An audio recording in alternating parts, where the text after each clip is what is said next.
Eu sou Fábio Rangel. Eu sou Rodrigo Carvalho. Eu sou Gabriel Gaspar. Eu sou a Gabi Laroca. E está começando Enquadrando, o podcast cinema vinculado ao canal Acabou de Acabar, do nosso amigo e padrinho Gabriel Gaspar, e editado por Marcelo Zaniolo.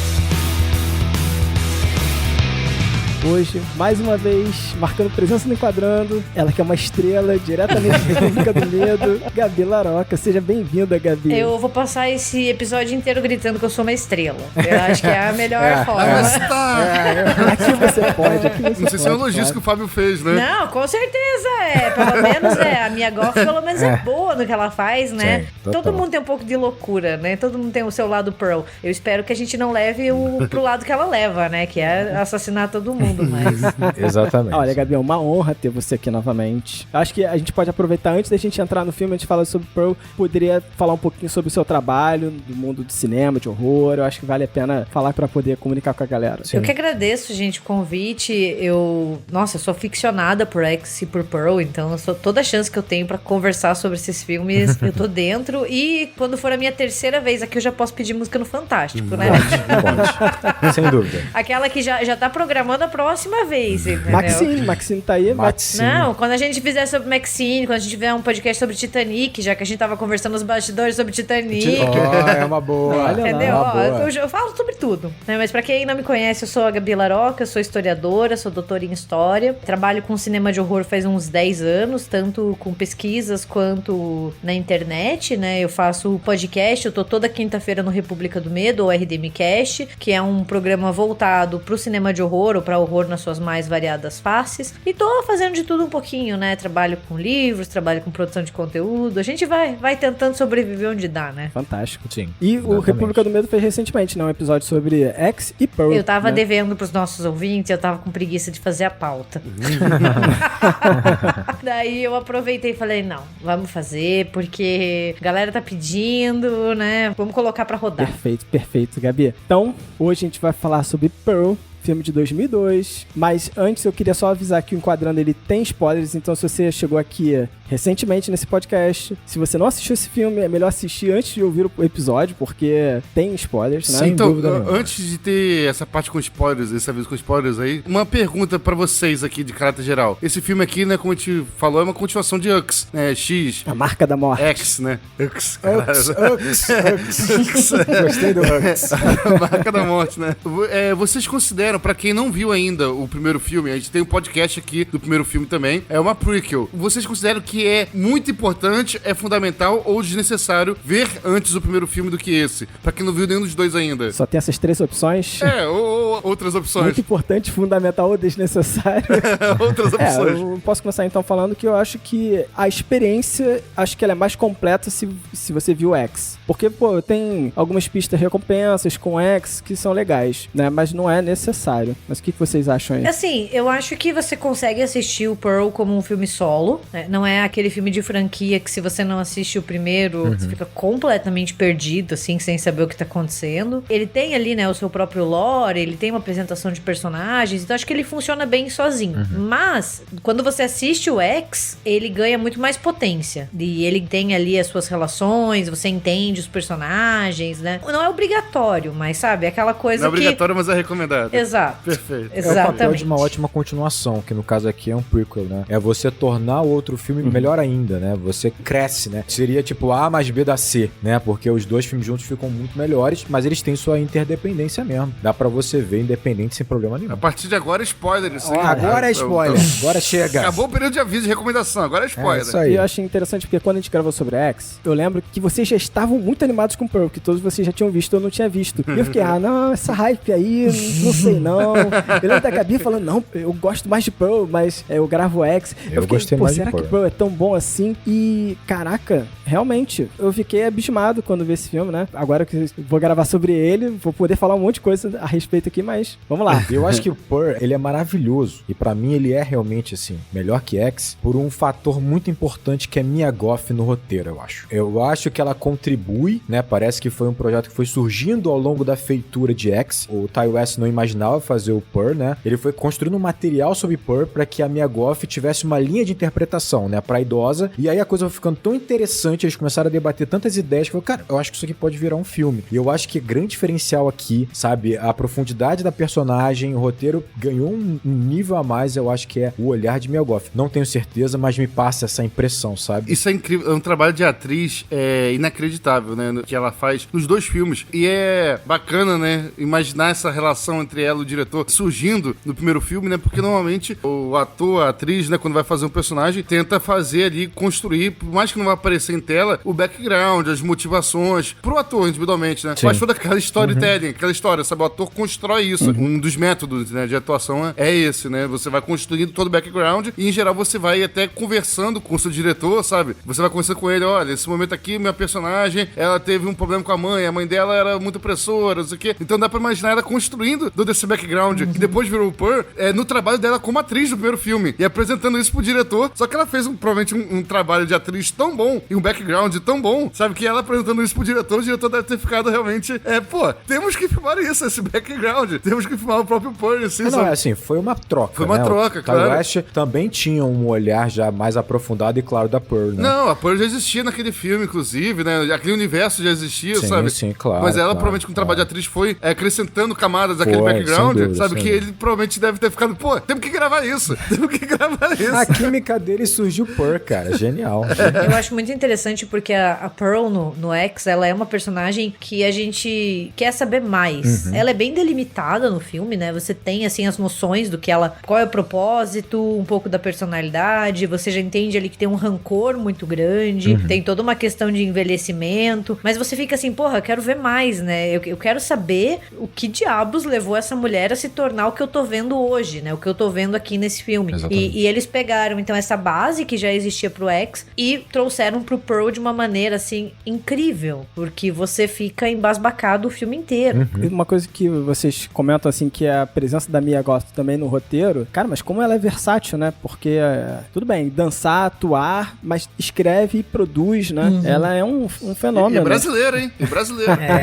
Eu acho uma prova, né, desse talento dela, dessa versatilidade, além de já ter créditos, né, em roteiro, em produção, só falta uma direção agora, né? Eu consigo imaginar isso acontecendo em breve, mas às vezes a gente tem esses problemas, né, quando tem um ator que ele interpreta 2 personagens do filme, né, ou ele tem essa aparição que fica meio marcado, e daí você acaba olhando pra esse ator ou pra essa atriz e você só vê um personagem, você não consegue ver os 2.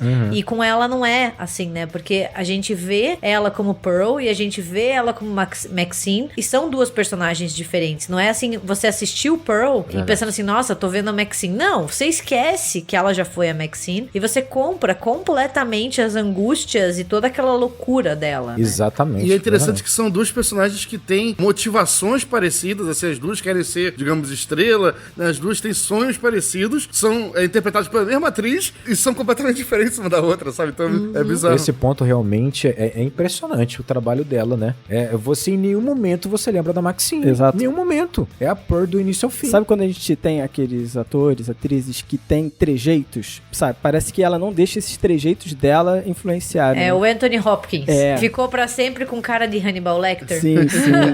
Eu adoro o Anthony Hopkins. Não. Agora tudo bem, né? Depois ele acabou, mas por muito tempo, depois do Silêncio dos Inocentes, ali pós anos 90, cara, você só viu o Hannibal Lecter nele, assim, aquela cara de vou te comer, sabe? Não no bom sentido, né?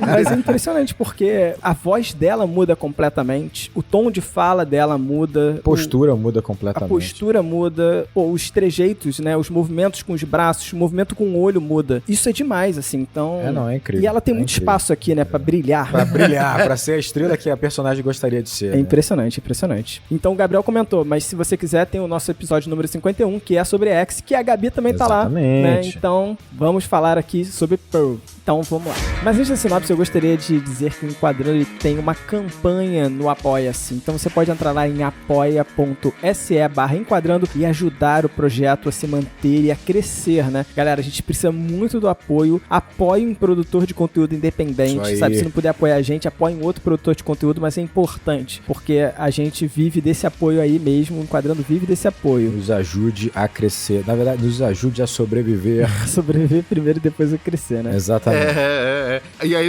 assim, um monte de gente falando, pô, enquadrando é incrível, é ótimo e tal, mas pra coçar o bolso, nada, né?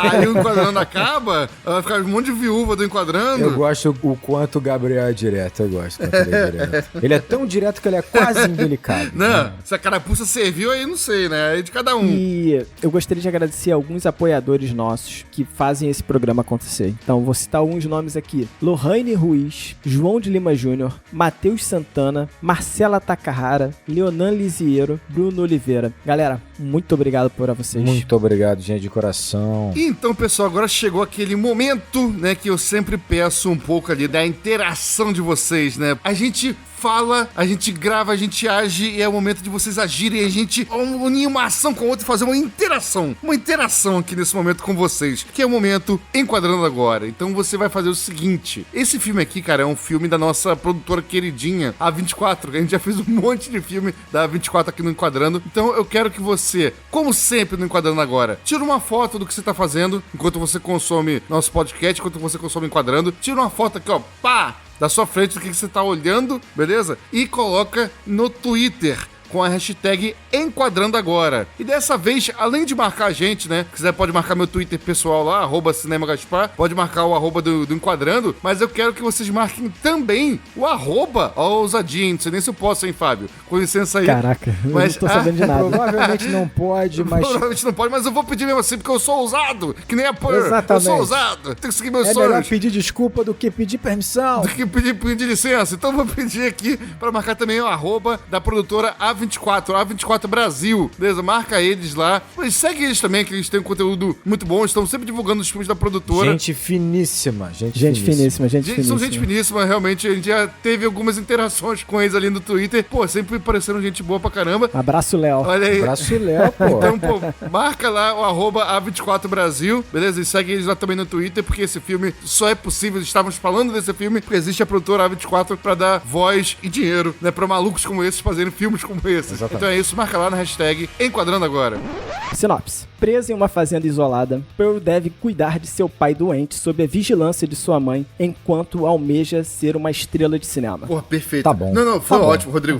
Foi a sinopse excelente. Obrigado. Os verbos que ele usou, sensacionais. Caraca, o Gabriel vai funda. Vamos lá. Qual o primeiro verbo que você falou? Tu já esqueceu. Tu falou que foi sensacional, tu já esqueceu. Não. Foi tão bom que ele nem lembra mais como foi. Foi tão bom que ele não lembra. Não, é porque ele usou 3. Eu fui ouvindo, né, do almeja ser estrela, ou seja, colocou a intenção dela, deve. Vigiada pela mãe, e deve, né? De coloca os deveres e obrigações que amarram ela daquele local, sabe? Caraca. Então ele usou 3 verbos. Não, excelente. Tá. Excelente poder de síntese. Gabriel me convenceu. Uma das melhores sinopses aí do Fábio recentemente. Eu teria dado pra você nota 6,5, tô dando já... Dou 9. Obrigado. Dou 9. Eu sei o seguinte, esse filme começa com uma cena de abertura bem próxima de X, e eu sei que o Gabriel quer falar disso. Não é só muito parecida com X, não, hein? Sobre a cena de abertura, né? Em X a gente fala isso, que a cena de abertura é um filme sobre filmes sendo filmados, né, em VHS, então a cena de abertura do X, ela remete a isso, né, a esse tipo de enquadramento. Aqui é bem parecido, só que remete a outro momento de Hollywood, do cinema. O filme se passa em 1918. Enquanto o X se passa ali próximo à década de 70 e se comunica muito com filmes desse período, tem estilos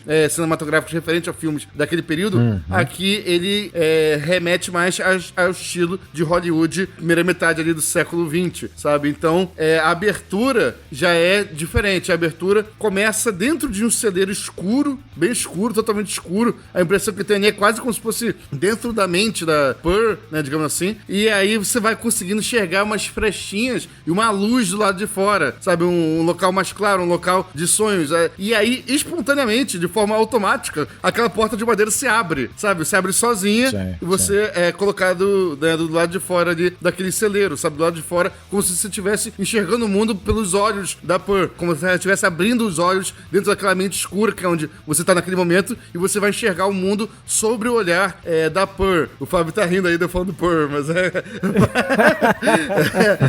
mas tudo isso, digamos assim, emulando um enquadramento de cinema dos anos, da primeira metade do século XX, sobretudo ali. Logo em sequência, na mesma cena, o Fábio achou que eu ia terminar por aí, mas não termina, né? Ainda com a mesma trilha sonora, mostra a Pearl de costas pra câmera, câmera e em um espelho ali, né? Enfim, ensaiando, se olhando ali no espelho. É interessante ela ter sido apresentado de costas, porque isso é um signo muito usado no cinema, quando você vai apresentar ou vilões ou anti-heróis, né? Em geral, o herói costuma ser apresentado de frente, mas anti-heróis ou vilões, como no caso ela costumam ser tradicionalmente mais apresentados de costas, pela nuca. A gente vê a nuca dela, da personagem real, vê ela de costas e vê de frente duas imagens dela. Ou seja, o primeiro contato que a gente tem com ela não é dela, aspas, de verdade. É de uma imagem dela cândida, pura, delicada, assim, dançando, fazendo caras e bocas ali como se fosse uma donzela em perigo, algo do tipo. Que é a imagem que ela tenta projetar pro filme. Não quem ela é de verdade. Sabe, quem ela é de verdade tá de costas ainda pra gente nesse início de filme e a gente vai conhecer ao longo do filme. Por enquanto a gente tá vendo só esse exterior, essa imagem que ela tá refletindo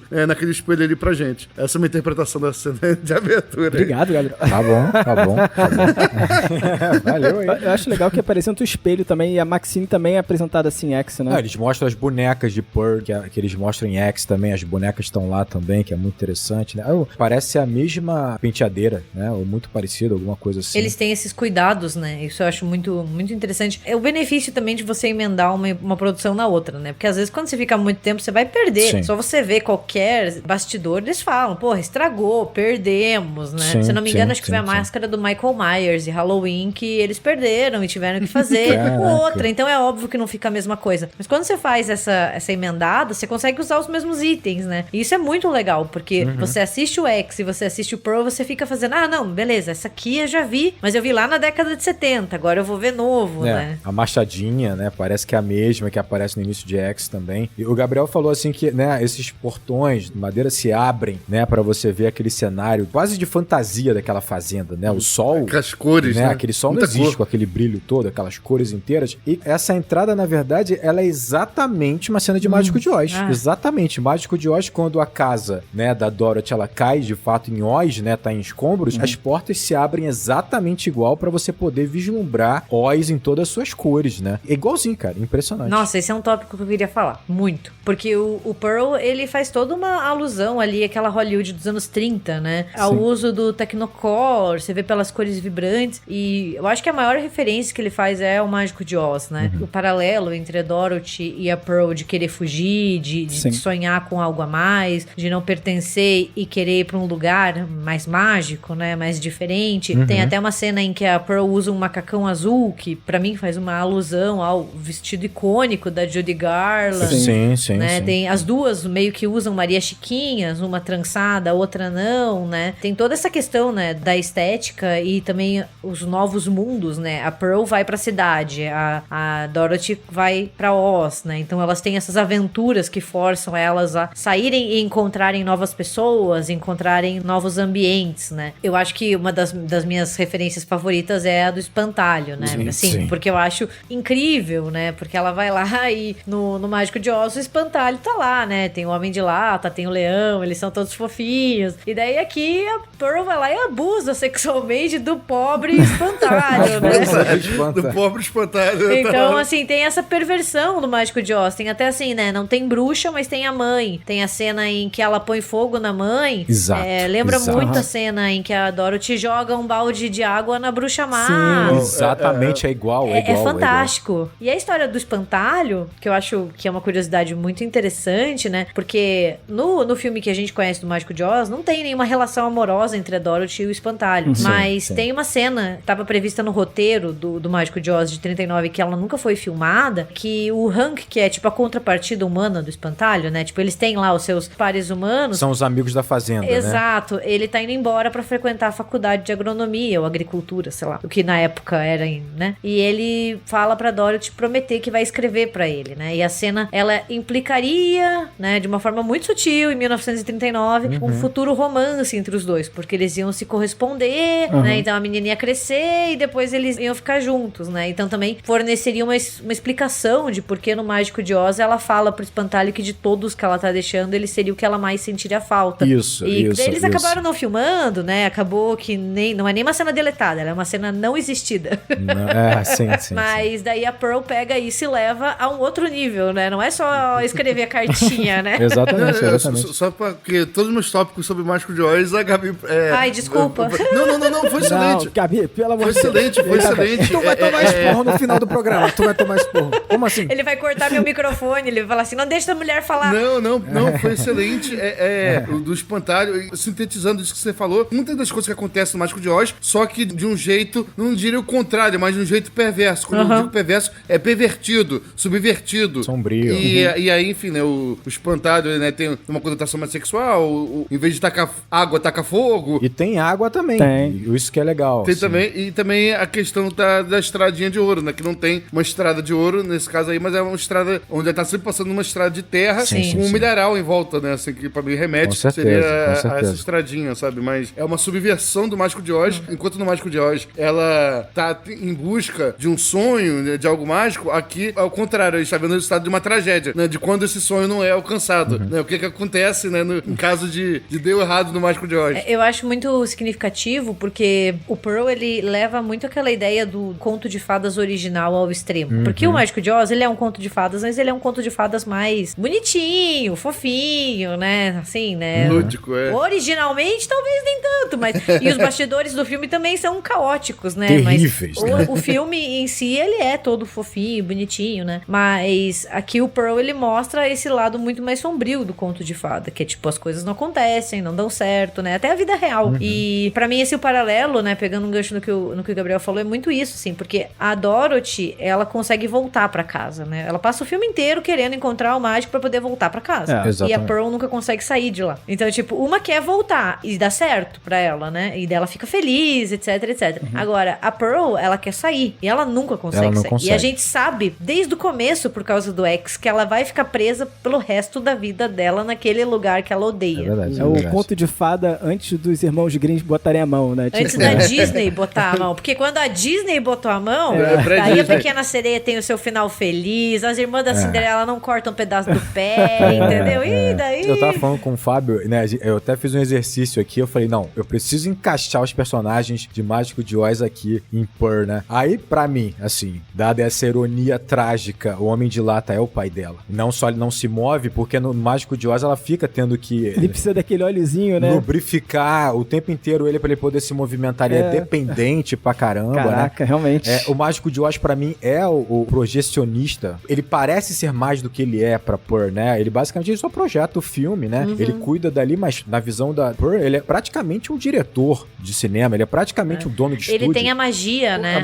Ele tem a magia. Ele tem o dom, porque ele que projeta o que é essa tecnologia mágica, Exatamente. Exatamente. Verdade. Como o Oz é em Mágico de Oz. Ele é fake, né? Você vai descobrir depois que tudo aquilo ali é tecnologia. Não deixa de ser, né? O espantalho é o próprio espantalho. E eu falei pro Fábio, pô, eu fiquei um tempão assim, tá. E o leão, que é o covarde? Eu falei, só tem um personagem, né? Que é o Howard, né? Porque, assim, a bruxa má é a mãe. Isso aí, indiscutivelmente. Claro, Dá pra encaixar que a bruxa boa, né? Que acho que é a bruxa do leste, se não me engano, é a cunhada dela ali, que tanto é que é a cunhada que fala pra ela, olha, se você quiser participar do concurso pra que você possa sair junto com essa trupe e tal, não é muito diferente da bruxa boa quando ela diz pra Dorothy, fala, olha, se você encontrar o Mágico de Oz, talvez, né, ele consiga fazer com que você volte. Eu falei, pô, só sobra o leão, só sobra o Howard, só pode ser os dois. Depois fiquei falando, cara, o Howard não deixa de ser. Porque a gente fica imaginando, por que ele continua com a Pearl depois que ele vê aquela loucura, aquela insanidade na mesa do jantar? Ou é covardia, ou ele também é louco também, em algum nível ele é. Mas eu acho que talvez possa ser covardia, de fato, pelo medo dele agir, dele fugir ou sair, ser perseguido pela Pearl, ou sofrer as consequências disso. Então, talvez tenha algum tipo de relação aí, não sei. Eu fico pensando assim, porque ele parece ser de uma família abastada, mas ele fugiu de lá, talvez ele não tivesse se dando bem com a família, né? Sim. Ó, ele tem uma certa realeza aí, o Leão. Ele tem uma certa realeza. Ela se ressente muito dele, né? Você vê que é um relacionamento que desde o início tem muito ressentimento. Não só porque ele abandona ela na fazenda, né? Pra servir a Primeira Guerra, mas também porque ele vem de uma origem muito mais rica que ela. E ele abre mão disso. Então, assim, ele poderia levar ela, tirar ela daquele lugar e dar essa vida que ela deseja, e ele opta por não fazer. Então, ela tem esse rancor dele. Às vezes parece que ele tá fugindo de algo, então, né? E aí traz essa ideia da covardia, né? Sim, parece que ele não quis confrontar a família, sabe? É.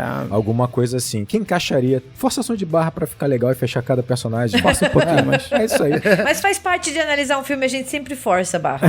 A graça também é essa. Sempre tem alguma coisa que você fala assim, cara, não encaixa. Mas na minha cabeça encaixa. Isso aqui tá quase encaixando, essa pecinha do Lego aqui tá quase forçando. Você força a peça um pouco, assim, encaixou todas as peças, mas eu acho que Mágico de Oz cria uma relação que vocês já estão falando, que o filme obviamente faz essa homenagem ao cinema de ouro de Hollywood, década de 30, talvez um pouco década de 40, vai usar as cores saturadas, essa fantasia, e não é só esteticamente, né, a estrutura do filme mesmo, ele te oferece uma estrutura muito parecida com esses filmes de romance, né, essas protagonistas que vão vencer a dificuldade, vão encontrar o estrelato que você vai ver em Hollywood na década de 40, 30, né, ele tem essa estrutura, a gente tá até comentando, né, Fábio, a estrela cadente, quando a Pearl, ela pede, né, fervorosa a Deus que conceda ela o desejo de ser uma estrela, aí depois o filme faz questão de mostrar uma estrela cadente caindo, então você imagina que vai ser realizado, mas aqui a história é um pouco diferente, então a estrutura é muito parecida, e no meu ver, é muito porque esse é o filtro da própria Pearl, de fato, né, eu não vejo nem, não é simplesmente ela enxerga as coisas assim, porque eu acho que ela não enxerga as coisas assim, né, quando ela, por exemplo, conversa com os animais, quando ela usa os animais como público, não é exatamente como são, né, as personagens das filmes da década de 30 de Hollywood, né, ela ignora aqueles animais, ela menospreza aqueles animais, tanto é que tem a cena do ganso, né, que ela leva o ganso pro crocodilo, ela deve fazer aquilo ali, né, não sei como é que tem bicho ainda na fazenda, né, então assim, só que o que eu acho interessante é que, na verdade, esse olhar fantástico que o filme tenta te apresentar na parte estética, né, a fazenda é belíssima, os animais são irretocáveis, né, tudo é lindo e perfeito, porque Hollywood era assim, os atores e atrizes não tinham uma marca. É tudo limpo, né? Tudo limpo, era perfeito. E ela fala, não tem espaço pra imprecisão. Não tem espaço, você tinha assim, as atrizes tinham os seus maquiadores, tinham os seus iluminadores, era uma coisa assim, era tudo impecável, era realmente a Hollywood da celebridade. Eu acho que ela tá enxergando as coisas assim porque é como ela acha que ela como estrela deveria enxergar. Ela se coloca como uma Dorothy, ainda que ela obviamente não seja, então ela força essa visão com esse tom dessa ingenuidade, dessa beleza, dessa euforia com a vida que obviamente ela não tem, a gente vai perceber, porque ela tenta incorporar de fato o papel da Dorothy. Isso é absolutamente assustador. E o filme mostra essa contradição o tempo inteiro, que é muito legal. Um paralelo muito interessante dela com a Dorothy é da cor vermelha, né? Bem, a gente sabe que a característica mais marcante da Dorothy são os sapatinhos. Sapatinhos. Aqueles sapatinhos mágicos, né? Os sapatinhos vermelhos. Obviamente, né? A Pearl não tem sapatinhos vermelhos, mas ela usa um vestido vermelho da mãe. Ela usa o vestido inteiro. Exato. Né? E o filme inteiro foi muito centrado o marketing nisso, né? Verdade, tipo, o pôster é ela usando o vestido vermelho, né? Então, só que daí entra de novo naquela perversão, né? Porque não vai dar certo. A vida dela não é a vida de uma estrela de Hollywood, exato, né? Exato. Ela não é aquelas estrelas do Star System que eram, tipo, deuses na face da Terra. Deuses. Ela é uma garota presa nessa fazenda com uma mãe abusiva, um pai doente, um marido fujão e, assim, completamente desestabilizada, né? Completamente. Sem dúvida. Completamente. Sem dúvida.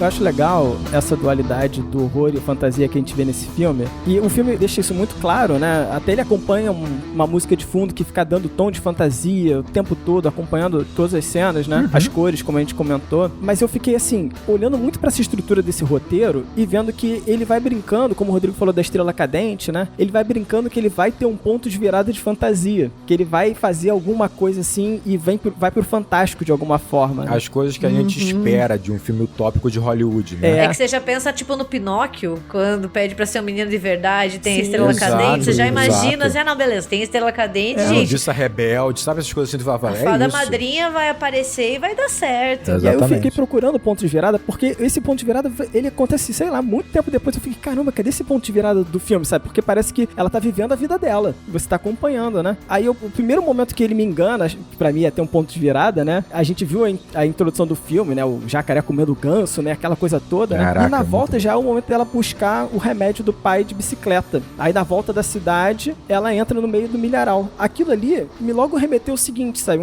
Uma coisa meio Alice no País das Maravilhas, sabe? Que ela, como se ela fosse cair num buraco ali, entrar numa toca de coelho, alguma coisa do tipo, né? Parar no mundo fantástico, né? Mas termina com uma cena bizarra do espantalho, né? Bizarra. Então a gente já fica assim, caraca, calma aí, né? Como a Gabi falou, bizarra, né? E aí eu falei, não, beleza, onde é que tá o ponto de virada aqui, né? Vamos esperar ele chegar. E aí o segundo momento que ele me engana é essa estrela cadente. Chega a estrela cadente e fala, agora vai acontecer alguma coisa. Aí chega a cunhada, né? Aí você fala, pô, beleza, a cunhada é tipo uma fada madrinha, né? Uma coisa que chega assim pra realizar o desejo dela, sabe? Vai dar um caminho pra ela, assim, tipo Cinderela, sabe? Vem numa carruagem. Uma coisa bem assim mesmo, né? E não acontece nada. E eu fiquei, cara, não tem nada que mude, sabe? Um ponto de virada que você fala, porra, agora sim ela não tem volta, é um caminho sem volta. E aí eu fiquei olhando, sabe, esperando isso acontecer, e vai acontecer pra mim, assim, na cena com o projecionista, justamente o momento em que ela solta, assim, sem querer, né? Parece que não é ela que fala, que é que meus pais poderiam morrer. Pra mim aquilo ali vira uma chave na cabeça dela, e esse ponto de virada acontece no interno do personagem, sabe? A partir dali ela é outra. Mas eu acho que esse é o ponto. É engraçado isso, porque quando você pensa nesse filme, tô imaginando um filme da década de 30, e todas as referências são pra isso. Você vai imaginar que essa virada na vida da Pearl vai ser uma parada externa, vai ser uma situação que vai levar ela em direção ao sonho dela. Mas vai empurrar, né? Vai empurrar. Mas na verdade, e aí pra mim tá a beleza desse roteiro, é que ele, por mais que ele tenha essa superfície fantástica que tem a ver com esse olhar da Pearl que gostaria de ser a Dorothy, por baixo disso, cara, você vai ter ali essa parte sombria, podre, que tem dentro dessa personagem, que é cruelmente real, e é por isso que a virada é interna. Não é uma virada externa, é uma virada interna que já tava lá nela, faltava só regar, cultivar e acontecer. E pra mim é isso, é quando ela encontra esse cara, que na visão dela é o elo mais próximo dela realizar o sonho, ela começa a concretizar dentro dela a vontade que ela devia carregar um tempo, que é a vontade dela matar os pais dela, sabe? Então, assim, há uma virada interna, mas não é um plot twist clássico de um filme fantástico de Hollywood da década de 30. Muito bom. E é muito bom isso que o Fábio falou, né? O Rodrigo também complementou aqui. Você vai vendo vários gatilhos, vários momentos de virada de filmes clássicos, e depois disso nada acontece. E isso foi te causando estranheza. Foi, pô, era pra acontecer um negócio aqui, não aconteceu. E causou estranheza, sabe pra quem também? Pra Pearl. Porque ela consumia esse tipo de filme. Ela era muito fã de cinema, desse tipo de filme. Tá? Ela vivia num mundo do cinema, sabe? Num mundo mágico ali do cinema na cabeça dela. Então, quando tinha esses momentos, assim, de virada... É agora. Minha chance é agora. Ela tava esperando justamente isso acontecendo. Algo aconteceu com a vida dela. Sabe? Agora minha vida vai mudar. Né? A partir desse momento, né, fui chamada lá pra audição. Ela vira pros animais e fala, é agora que minha vida vai virar. Agora que vai acontecer. Dá um beijinho naquela vaquinha, né? Fofinha demais. Deve ficar desesperada. Fofinho demais. Então, assim, ao mesmo tempo que causou estranheza pra você, Fábio, causou pra ela também. Sim. Sabe, assim, boa parte do filme, nada acontecer. Tem vários gatilhos de viradas de filme clássico, né? E nada acontecer depois, que causou essa frustração e provocou essa virada interna dela, né? Tipo assim, se nada aconteceu, vai acontecer agora por minhas mãos mesmo. Porque quando ela conhece o projecionista, você pensa, beleza, vai ter essa virada aí.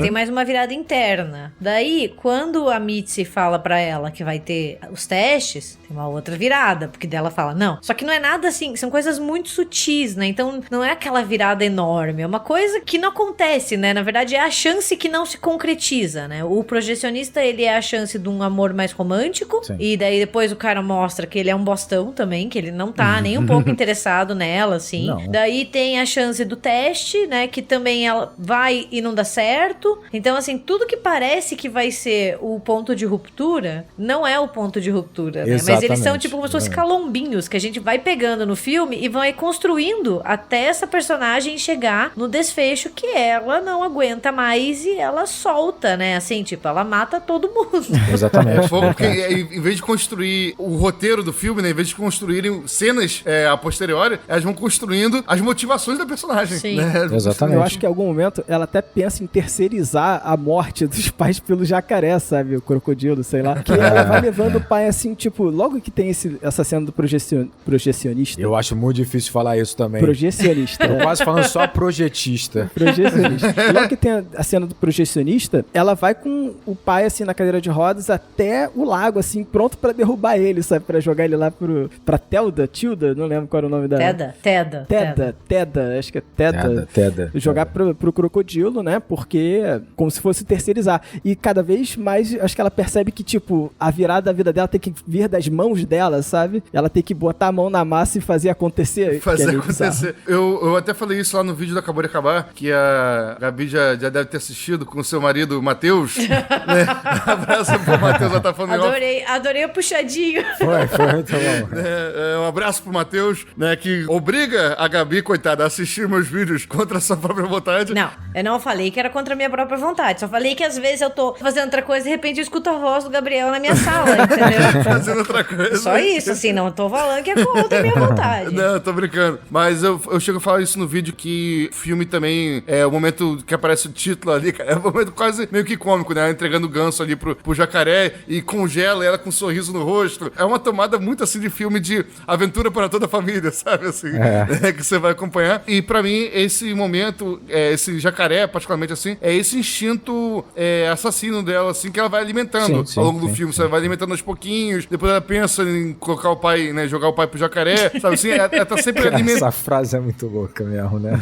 Jogar o pai pro jacaré. Nem jacaré, eu acho que é crocodilo, né? Tudo bem, crocodilo. O alligator, eu acho que é um crocodilo. É um crocodilo. Mas assim, esse réptil, que eu não sou especialista, né? Mas ele representa esse instinto assassino, assim, dela, que ela vai alimentando ao longo do filme inteiro. Então, quando o filme opta por começar a congelar essa cena dela entregando, né? Colocando o ganso na boca ali do animal, mostra isso. Esse filme que você vai assistir agora é ela alimentando isso. Ela alimentando esse instinto, né? Que vai estar 100% aprimorado e a espreita lá no X. É louco, porque é um alligator, parece que é o mesmo, do primeiro filme, né? Será que dura? Não sei quanto tempo. É um alligator de, 80 anos, sei lá quanto tempo vive, né? Mas parece. Não, pode ter sido um filho, né? Tinha uns ovinhos pode ali. Pode ser. É interessante que a gente tá falando muito sobre Hollywood, essa era de ouro de Hollywood, e a Gabi fez um comentário que conecta muito com o que eu vou falar, que são os bastidores de Mágico de Oz. Eu acho que a gente pode enxergar um pouco desse filme, ele faz um pouco dessa analogia, se a gente pensar nele como uma metalinguagem, se você pensar de Hollywood. Porque, cara, essa fantasia que tem no filme, essa superfície, essa camada perfeita que há no filme de fotografia, cor e tal, que vai tentar ilustrar aí o olhar da Pearl, esconde, como o Gabriel falou, né, esse instinto assassino dela, faminto dela, representado pelo crocodilo, representa perfeitamente bem o que era Hollywood e o que é Hollywood, né? Você pega a década de 30, esse período, por exemplo, do Mágico de Oz era tido como, eles chamavam muito de dias de trevas, que eram essas gravações, eram terríveis a situação. Era de ouro, mas os dias eram de trevas. Era de ouro de Hollywood, exatamente, pra você ver. Então, assim, o próprio Mágico de Oz. Era de ouro, como todo ouro, né? Que aparece a que preço, né? Esse ouro chegou aí. Preço. A que preço, exatamente. Você tem a própria protagonista, né? A atriz que faz a Dorothy, que é a Judy Garland, ela sofreu horrores naqueles bastidores, né? Com 17 anos. Sim. Você vai ter histórias que vai dizer que ela tava tomando anfetamina pra manter o peso. Isso foi medicado pela própria produção, pelo que parece. E sugeriram ela não só fazer uma dieta, como fumar, pra ela manter o peso dela. Era abusada durante as gravações. Só lembrando que ela era uma criança na época. Ela tinha 17 anos, né? Isso vai afetar ela de tal maneira que em 69 ela é encontrada morta no próprio banheiro. Com overdose. Overdose, né? E acabou morrendo. Então, assim, esse filme representa muito bem essa metalinguagem que é a própria Hollywood, né? Que vai te oferecer uma fantasia, um utopismo, mas dentro há uma parte podre, nojenta. E aí você fica pensando, imagina se a Pearl, ela consegue chegar em Hollywood. Ela seria uma estrela, porque ela não tem limite. Ela não tem qualquer rede social. E num lugar como esse, ela vai ser uma estrela. E seria adorada. Porque ela seria uma personagem, ela ia se montar como uma personagem desses filmes e ia se manter ali naquele ambiente terrível. Então, assim, é uma bela analogia que faz o filme, né? Que esconde essa podridão. Hollywood tentou esconder. Hoje em dia a gente tem casos de abuso aí que vira e mexe, extrapola, né? Essas histórias de Hollywood. É bizarro, cara. Cara, é bizarro, essa podridão, cara, quando você usou essa palavra, não consegui evitar de lembrar do porco, daquele porco que é oferecido. Exatamente. E pra mim ele representa justamente esse sonho de Hollywood, esse sonho, né, de fama. Porque ele é oferecido ali, né, pela família da cunhada, no momento que ela tá ali oferecendo também o sonho. Ela tá oferecendo ali, né, a oportunidade dela, né, fazer a audição e tudo mais, e sair daquele local. Né, à medida que aquele sonho vai se afastando e tal, você vai vendo aquele porco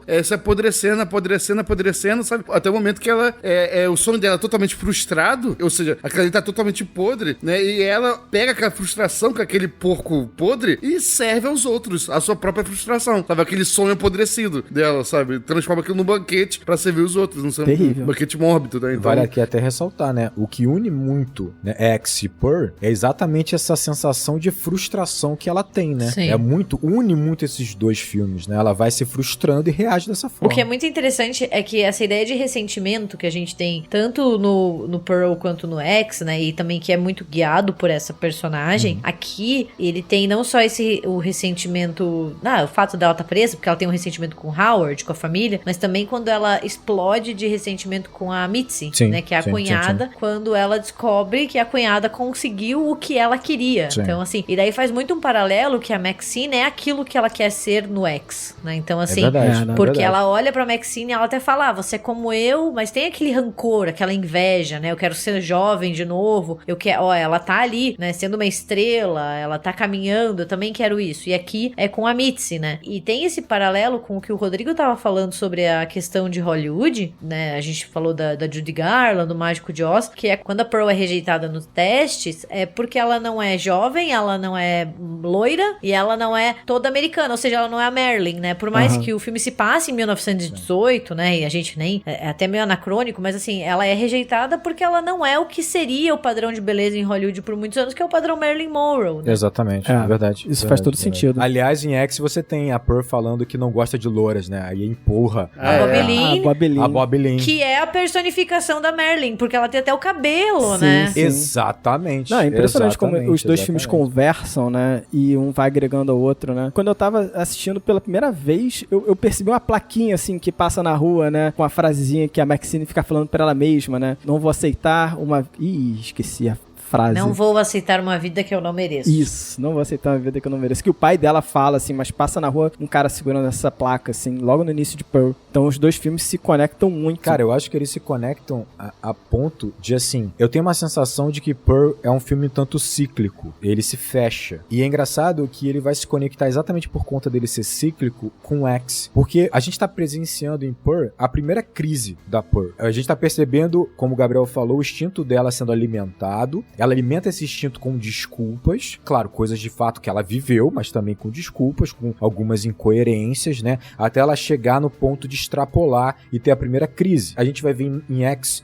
a última crise de Pearl, né? Aí você imagina que houve várias crises ao longo desse tempo. X sugere isso, né? Mostrando ali um outro carro no lago. Eu fico imaginando a quantidade de carro nesse lago que esse jacaré, coitado, ele não tem mais espaço. Tinha um cara também no subsolo ali, no porão da casa. Tinha um cara no subsolo, exatamente. Então, eu acho que o filme é cíclico no sentido de que você tem a Pearl, quando ela percebe que ela extrapolou a ponto de, obviamente, matar todo mundo, ela precisa, como ela mesma diz, reorganizar a vida dela, não por uma questão de remorso ou culpa, mas porque ela precisa reorganizar para receber Howard, né? Que pra ela ainda é importante essa relação. E você vê que o olhar dela é tão distorcido, né? Que ela vai reorganizar simplesmente colocando os pais na mesa, mortos, decrépitos, né? Servindo o jantar e oferecendo um sorriso, que é esse filtro pro Howard, né? Eu estou escondendo quem eu sou pra você, me aceite, vamos ter uma relação dessa forma. E aí você vê como ela não difere o que são os pais vivos ou mortos, cara. Não faz. Antes, os pais eram basicamente um empecilho. Só isso. Agora, pelo menos, eles não são, né? Então, assim, é isso. Ela vai corrigindo as crises, né? Então, basicamente foi isso. O Howard provavelmente ajudava ela. Ela tinha uma crise, aí ela tinha que reorganizar a vida dela até a próxima crise. Pô, muito foda. Vou puxar um outro tópico aqui que eu queria falar muito. E vou voltar no espantalho. Pode falar do espantalho. Vou voltar no espantalho. Essa cena, cara, eu fico assim,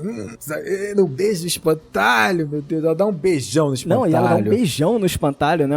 Pô, uma coisa muito doida. Meu Deus. E os dois filmes, o X e o Pearl, né? Eles vão falar um pouco sobre o horror e o sexo como elementos muito próximos disso, Tem né? a ver com o desejo, né, cara? O desejo da uma personagem. coisa reprimida, né? Também, né? Exato. Eu acho legal que o momento que ela vê o projecionista no espantalho, né? Ela já grita, né? Em pânico, né? Eu sou casada, né? Mas aí ela se deixa levar por aquele desejo. Essa cena, quando eu vi essa cena, assim, no cinema, eu fiquei tão impactado. E eu falei, caraca, como se ela tivesse abusado do espantalho. A Gabi falou isso aqui, sabe? Ela abusou do espantalho, total. Sim. Abusou do espantalho. E eu fiquei, caramba, ela abusou do espantalho. Aí a cena seguinte é uma cena que já tinha acontecido uma cena parecida antes no filme, que é ela nua, tomando banho na banheira na frente do pai que tá imóvel por conta da doença. E aí a cena ela é bem sexualizada, né? Mostra as pernas dela saindo da banheira, né? Você fica assim, caramba, o pai ele não tem controle do próprio corpo, tal como o espantalho. Essa cena criou uma tensão em mim, porque você vai entendendo que a Pearl ela não sabe viver em sociedade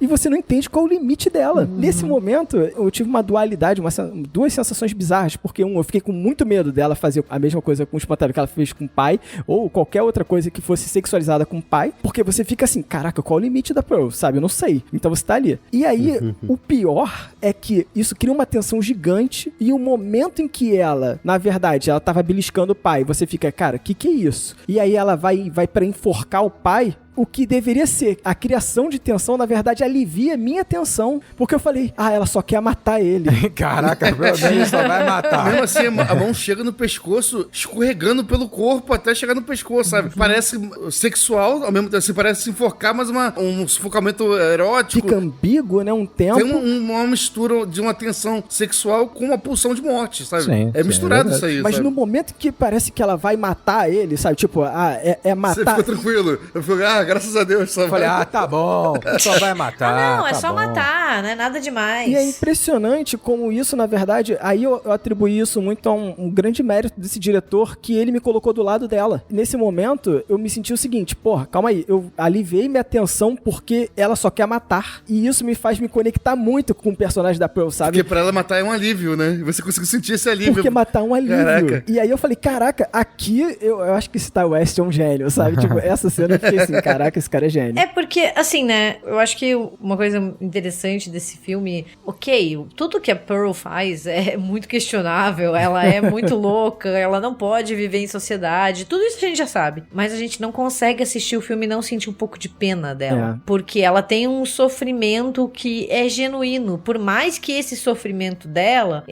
escalone, né, pra, assim, ela vive fora da realidade, ela é violenta, ela é instável, tudo isso, mas ela sofre, e ela sofre muito, assim, e você sente isso, assim, eu acho que o ápice é no final, quando o Howard chega, e daí fica no rosto dela, ali, não sei por quantos minutos, quase 2 minutos. Durante os créditos. naquele né? final, e ela tá aquele sorriso forçado, chorando, e é um sorriso de dor, assim, né, é uma cara de dor, de desespero, e daí a atuação da Mia Goth é incrível, né, ela sustenta esses olhares, essas expressões faciais, é incrível, eu achei esse final, assim, tá passando os créditos e você não quer levantar porque você não quer tirar o olho dela, assim. Magnetismo. Até onde a Mia Goth vai. Até onde ela aguenta vai. segurar aquilo, né? Assim, caraca, esses créditos são... É genial, cara. Porque, se pô, crédito é, né, algo longo, né? Que demora a passar normalmente pra gente. E ela fica ali, parece que ela tá tentando segurar aquele sorriso ao longo dos créditos todos, né? Uma hora interrompe, sabe? Mas você fica assim, não é possível. Esses créditos estão demorando a passar, como sempre demora. E ela tá até agora segurando esse sorriso. Não é possível. Até quando ela vai aguentar? E parece que foi improvisado, assim. Que simplesmente o diretor chegou e falou, faz uma cara de louca aí, vamos lá. E ficou filmando o rosto dela durante 2 minutos. Vamos lá e segura até eu falar corta. E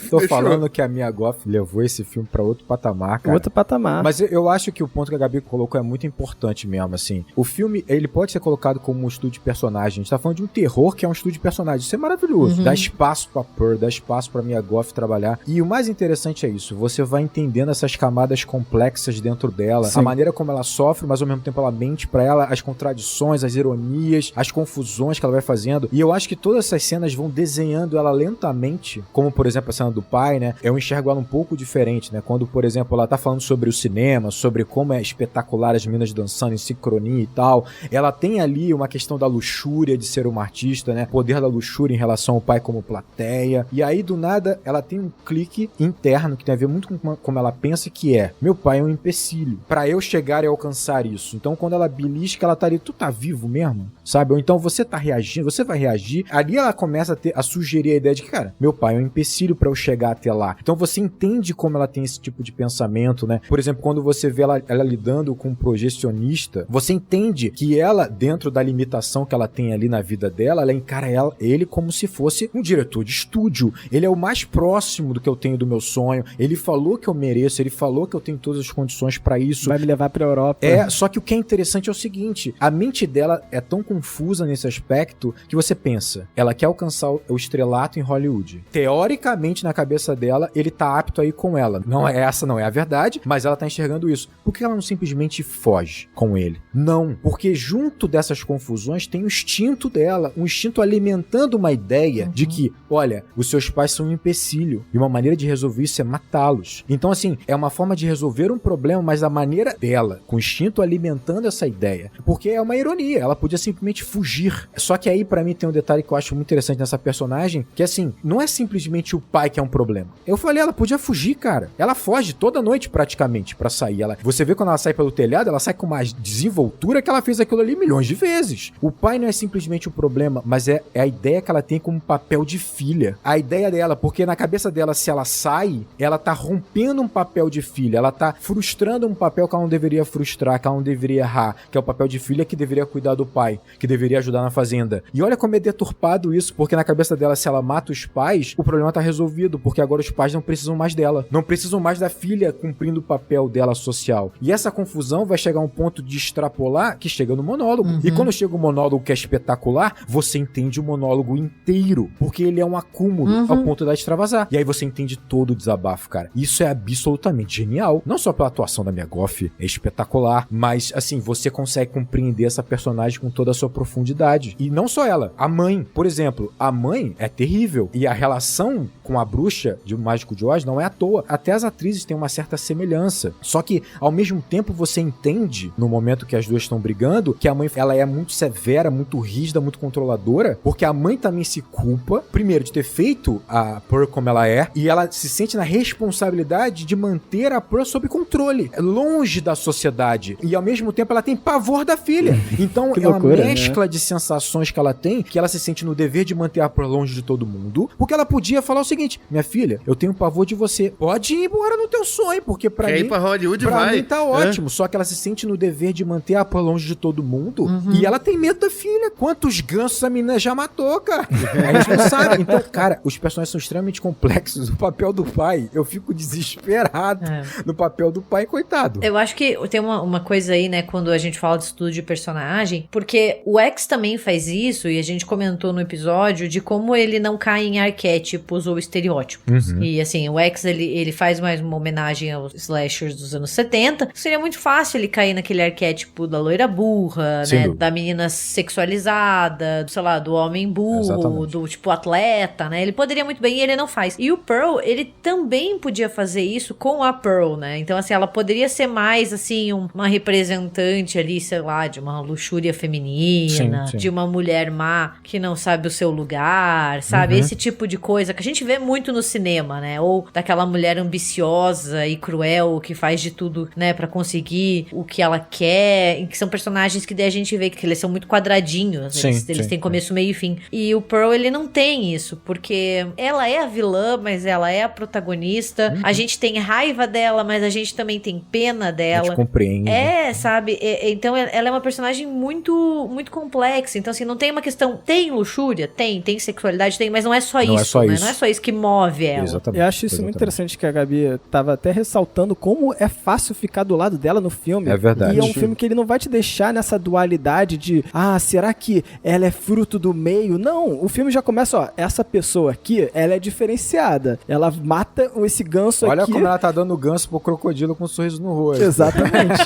Então você não tá preocupado muito com problematizar da onde que vem essa questão da Pearl. Não, você vai assumir que ela é problemática desde o início. Você sabe que ela deveria estar afastada da sociedade, mas mesmo assim, você torce, né? Mas, cara, isso é muito legal, porque a honestidade do filme, e aí também tem a ver com X, né? A gente tá conhecendo ela no final da vida dela. Mas a honestidade do filme, de apresentar a Pearl desse jeito, faz com que a gente não tenha muitas defesas. Porque a gente fala, pô, beleza, ela é isso, então vamos lá. Beleza, e aí ela vai ficando cada vez mais complexa. É. Porque você vai entendendo algumas questões, as frustrações, a família, a complexidade que tá em torno dela. De fato, a vida da mãe também é terrível. O pai tá numa situação, né, incompreensível pra gente. Cara, o filme é incrível, cara. A gente tá falando de um filme de terror. É porque a gente sabe o que vai acontecer com ela, né? Eu acho que o filme... irado. Assim, né? A gente mesmo disse, não precisa assistir X, mas a gente assistiu X. Sim, A gente sabe que ela vai estar naquela situação. A gente sabe que ela não vai conseguir sair da fazenda. A gente sabe que ela vai estar completamente enlouquecida. Que ela ainda vai estar insatisfeita. Que ela ainda vai estar com as mesmas questões. Ela só vai ter envelhecido. E mesmas Então, questões. o filme, ele poderia cair ali numa mesmice, né? É que muitos prólogos caem, né? Essa coisa assim do cara, você tá contando uma história que eu já conheço. Tá contando uma história que eu não quero conhecer. E não, né? Por mais que a gente saiba o desfecho, em nenhum momento a gente fica entediado ou achando que o filme tá sendo, assim, chato, ou ele não deixa de ousar Sem só dúvida. porque a gente sabe qual é o final Eu dele. lembro você falando de X, né? Você dizendo sobre as mortes. Aí, né? As mortes eram muito bem escolhidas, assim, e não era a todo momento. E eu vejo muito isso aqui em Pearl, né? As mortes fazem parte dessa verossimilhança que tem no filme, né? É crível. Dentro da estrutura disso, você entende por que ela tá matando, né? São gráficas, mas aí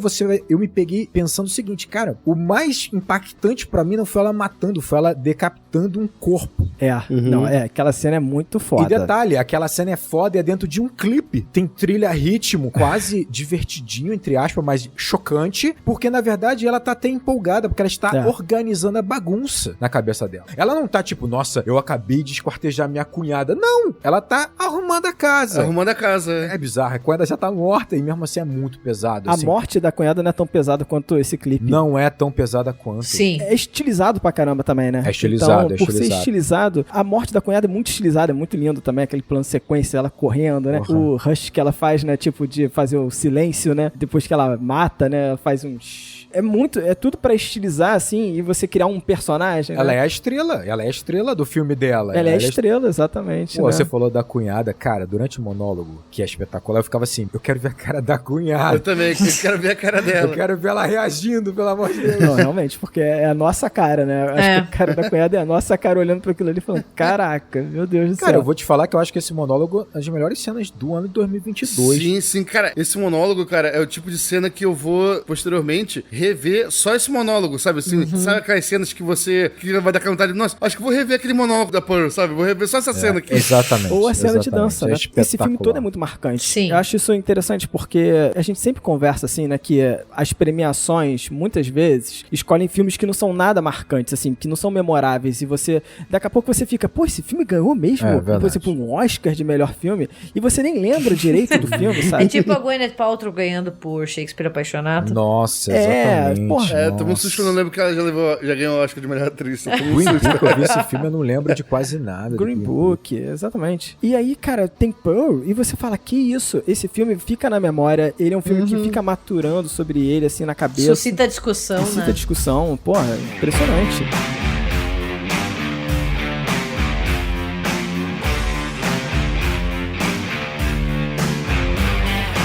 Eu queria citar uma cena aqui que eu fiquei muito confuso.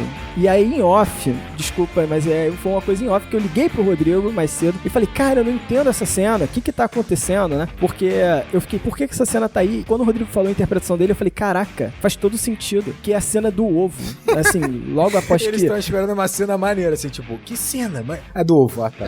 Não, faz todo sentido. Eu fiquei assim, por que essa cena tá aí? Ela pega um ovo, que é do crocodilo ou jacaré, perdão. É um jacaré. Já não lembro mais, jacaré. Jacaré. É, ela pega o ovo do jacaré, leva até, tipo, que seja o galinheiro, não sei exatamente o que tem ali, né? Aí ela coloca no ninho. Aí ela desce a escada. Quando ela tá saindo daquele galpão, a vaca muge pra ela. Aí ela fica puta com a vaca, volta, pega o ovo, lembra do Howard e esmaga o ovo. E eu falei, cara, o que essa cena quer dizer? Por que o diretor fez isso? Porque o Rodrigo me falou o seguinte, quando ela tá tentando matar o pai no lago e a mãe frustra a ideia dela, ela pensa, não vou conseguir matar eles. Isso tá representado pela maneira como ela carrega o ovo e ela guarda aquele ovo, como se fosse o seguinte, pô, eu vou ficar aqui nessa fazenda há muito tempo ainda, vou ver esse ovo chocar. É. O momento em que a vaca encara ela... Encara ela, porque ela fala, você tá me encarando por quê? Ela fala isso, né? Tá me encarando. Ela se liga que eu tenho que sair daqui. Ela foi confrontada novamente e ela decide sair. E é o momento em que ela não vai estar pra ver esse ovo chocar. E ela esmaga o ovo. Olha que magnífico. Porque ela vê o Howard na cara, meio que na cara da vaca. Ela fala assim, você tá me encarando, você tá me olhando, porque ela tá culpada com esse processo, o lance do espantalho é igual, né? E ela fala, não, eu tenho que sair daqui. E ela E ela decide. estoura o ovo nojento E, lá. pô, é Bizarro. uma forma de contar o que tá passando dentro do personagem, sabe? Com uma cena que parece simples, que por um momento eu falei, cara, essa cena tá jogada aqui, eu fiquei, o que isso quer dizer? E aí o Rodrigo veio com essa interpretação que eu roubei aqui no podcast, obrigado, Rodrigo. De nada. Mas que, pô, impressionante. Eu tenho uma interpretação sobre essa cena também, só acrescentaria que tem toda aquela conotação que eu tava tendo do jacaré como esse instinto assassino dela, sabe? Então quando ela resolve não matar os pais, digamos assim, temporariamente, ela, digamos assim, coloca o jacaré de volta ao ovo, sabe? Assim, vou deixar isso aqui guardadinho, germinando essa ideia aí pra mais tarde, depois eu penso nisso, sabe? E aí, como o Fábio falou, né, que ela estoura, fala, não, tem que sair daqui, fala, pô, não, Tem que ser vou pôr agora. o jacaré pra fora de volta, vou quebrar o ovo, né, e voltar, colocar um monstro pra fora, Então, né? perfeito. Ah, cara, eu acho que o Ty West, ele faz muitas escolhas interessantes mesmo, assim. Essa questão do monólogo mesmo, dele saber que o monólogo vai ter lá 6 minutos, que eu não vou mostrar, né, a cunhada. Com quem ela tá É contracenando, uma né? escolha fantástica, assim. Às vezes parece óbvio porque tá pronto, tá feito. E aí a tensão vai duplicando, porque você fica imaginando assim, cara, como é que essa cunhada tá reagindo a tudo isso? E eu falei pro Fábio, assim, a parte que simplesmente a Pearl dá os parabéns pela cunhada ter vencido o concurso, e aí a cunhada fala, não, mas eu não ganhei, não sei o quê. Cara, você nem sabe se ela venceu ou não venceu, talvez sim, porque ela é loura, mas ao mesmo tempo talvez não. Aí você fala, não importa mais, tu se ferrou. E você vai ficando desesperado com ela. Fala, cara, o que tu fala? Você sabe que ela não vai sair de lá viva. Você sabe. Exato. Quanto mais tempo o monólogo vai durando, mais você vai tendo a certeza de que a cunhada se fudeu. Se fudeu. Não, de fato. E não ver a cara dela, né, vai aumentando a tensão. Isso é muito interessante, né? Você vai ficando mais tenso porque você não vê, né? E aí ela reage igual o cara que acabou de morrer, né? Que era o projecionista. Ele reage, deu meia hora, tem que ir, né? Então... Deu meia hora, vou ter que ir embora aqui, valeu, você é fofa, te adoro, mas tem que ir. E aí deu ruim. Então você já sabe, beleza, então você vai morrer igual ele, né? Porque não tem o que fazer. Agora, eu queria puxar só essa cena de dança, porque, cara, que maravilhoso isso. Esse filme é muito memorável. Essa cena que parece de fato um programa de TV, né? Tipo um X Factor, né? Porque o fator X está na Maxine. 3 vezes ainda, né? 3 vezes ainda. Pô, não, mas assim, conceitualmente, né? Porque vocês tinham comentado sobre ela levar a podridão pra dentro da casa, né? E aquela casa, sei lá, eu acho que meio que representa um pouco da própria Pearl, né? Da vida dela, né? O que ela vai transformando a vida dela é aquela podridão, né? Então ela serve aquele banquete ali dentro. Mas da mesma forma, esse filme, ele me traz sempre meio que uma dualidade mesmo dos lugares escuros e dos lugares claros, né? Ela sempre tá fantasiando as coisas legais nos lugares claros, assim, né? Porque aquela fantasia, você vê as cores, né? Que remete ao Technicolor e tal. Mas o interessante é que quando entra na igreja, caraca, aquela igreja é tenebrosa. É tenebrosa. Né? Eu fiquei com medo daquela igreja, aquelas 2 cruzes no fundo, assim, vermelhas. Caraca, é muito tenebrosa. O que eu acho engraçado da apresentação é que no final dela, eu não sabia se ela tinha ido bem ou não. Porque, assim, achei criativo. Achei muito criativo. E eu fiquei assim, cara, ela foi bem ou não? Porque se você for ver filmes realmente, década de 20, década de 15, era assim, cara. As danças eram meio assim e tal. Então eu falei, eu não sei se ela foi bem, sabe? Eu fui pego de surpresa quando o cara fazia escolhida.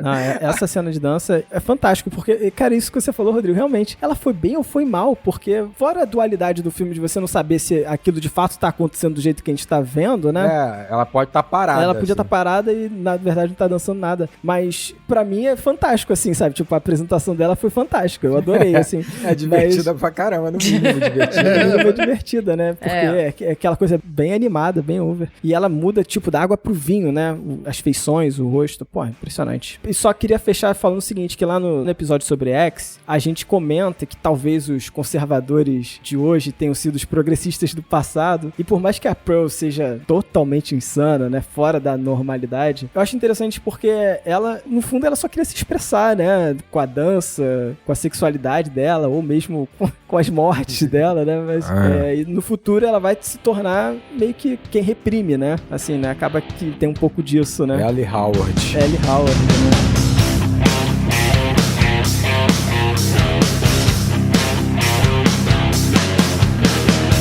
Por fim, queria muito agradecer, Gabi, por você ter aceitado o convite. Obrigado, Gabi. Ter vindo participar do programa com a gente. Muito obrigado. Muito obrigado mesmo, Gabi. Foi muito bom. Eu que agradeço, gente. Já tô esperando o próximo convite pra vir falar de Maxine e também pra vir falar de Titanic, viu? Titanic. Tá marcado.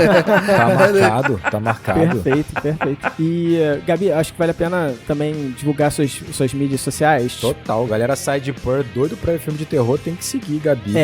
Tem que seguir a Gabi. Eu tô em todas as redes sociais, Twitter, Instagram e TikTok como Gabi M. Laroca, com 2 Cs. E eu também tô no RDMcast, né, que é um podcast exclusivo do Spotify, toda quinta-feira. E vocês encontram a gente nas redes como RDMcast ou República do Medo. Perfeito. Muito bom. Eu já vi que vai ter... Caraca, esqueci o nome do filme de vampiro. Vai ser o filme e a série do Entrevista com o Vampiro. Caraca, esse vai ser bom, hein? Porra. Esse vai ser bom, Entrevista com o Vampiro. Muito bom. Nossa, eu adoro esse filme. Então, Gabi, muito obrigado. Muito obrigado, Gabi. Muito obrigado de verdade. mesmo, de coração. Foi ótimo. Que agradeço, gente. Até a próxima. Desculpa qualquer coisa aí, bagunça na cara. Galera, e vocês que ouviram esse programa até agora, vocês devem ter notado a falta de Daniel Cavalcante. Daniel não conseguiu chegar a tempo, ficou preso no trabalho e não conseguiu gravar. Quem não notou a ausência de Daniel é sacanagem. É sacanagem. Então, um grande abraço ao nosso amigo Daniel. Ele não foi embora do Enquadrando, ele só não conseguiu participar porque chegou atrasado. Grande abraço. Mas você pode entrar em contato com ele via as nossas mídias sociais. Principalmente no Instagram. Então, quando você fala no Instagram com @enquadrando_oficial, você tá falando com o Daniel Cavalcante lá, que tá atrás dos panos, interagindo naquela rede social. Mas você pode entrar em contato com o nosso Twitter em @enquadrando_. Você pode ir lá no YouTube, porque a gente tá fazendo muitas lives agora no canal do YouTube. Então, youtube.com/enquadrando. A gente fez uma live de quê, Fábio, recentemente? Uma live de aniversário de 2 anos, né, cara? Incrível. A gente fez a live de aniversário de 2 anos, semana passada. E vou falar pra vocês. Em breve vai ter a live do Grande Prêmio Enquadrando de Cinema, que os nossos apoiadores estão escolhendo os filmes pra cada categoria. É muito maneiro. Os melhores filmes de 2020 2022. Eu já votei lá. E a gente vai ter uma live do Oscar. E essa live vai ser junto com um bolão que a gente já tá pronto pros apoiadores. Tá rolando esse bolão. E o prêmio é um Funko do Poderoso Chefão. Caraca, Olha aí. especial. A galera que apoia a gente tá participando aí desse bolão. E esse é o prêmio. É a segunda edição já desse bolão, né? Que a gente tá fazendo Segunda pros apoiadores. edição. A primeira edição a gente deu um Funko do Gandalf. A verdade é que nosso grupo lá são todos mimados. A gente mima nosso grupo. Então é isso aí, galera. Segue as mídias do Enquadrando e divulga o Enquadrando, por favor. Se puder, apoie. Valeu? Um grande abraço e bons filmes!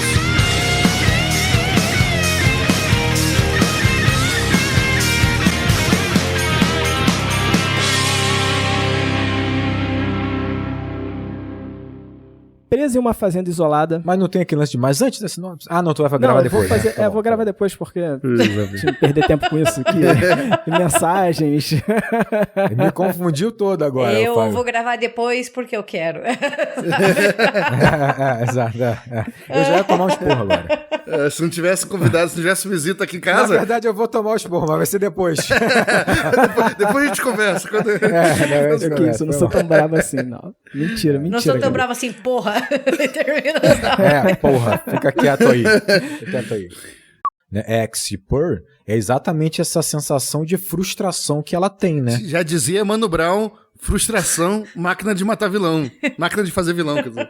Matar vilão.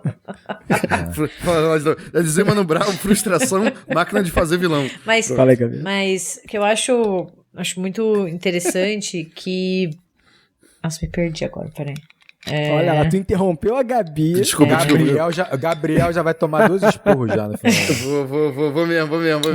Era do banquete. Eu não vi o que você ia falar, Gabi. Desculpa. Ah, tá, não. Imagina você voltar da Primeira Guerra. Caraca. Você volta da Primeira Guerra, sei lá, tá combatendo lá junto com os aliados, não sei o quê. Aí você chega sorridente em casa, né, na sua fazenda, com os bichos tudo bonitinho. Aí você chega naquela mesa de jantar. E detalhe, aquela mesa de jantar ficou o quê? Uma semana ali. A comida não tava tão podre assim no primeiro momento. Tava o porco. Sabe? Tipo, ficou uma semana aquilo ali. É assustador. E aí fecha com seu sorriso. Muito doido. Muito doido. E é engraçado porque ela matou todo mundo que tentou fugir dali, daquela circunstância, né? O Howard ficou. Né? Ficou até o final. Por isso, né, de repente, sobreviveu, né? O nosso leão. Exato, porque ele é o nosso leão covarde, pô. Né? Ele olhou a situação, entendeu rápido, falou. É isso. É o que tem pra hoje.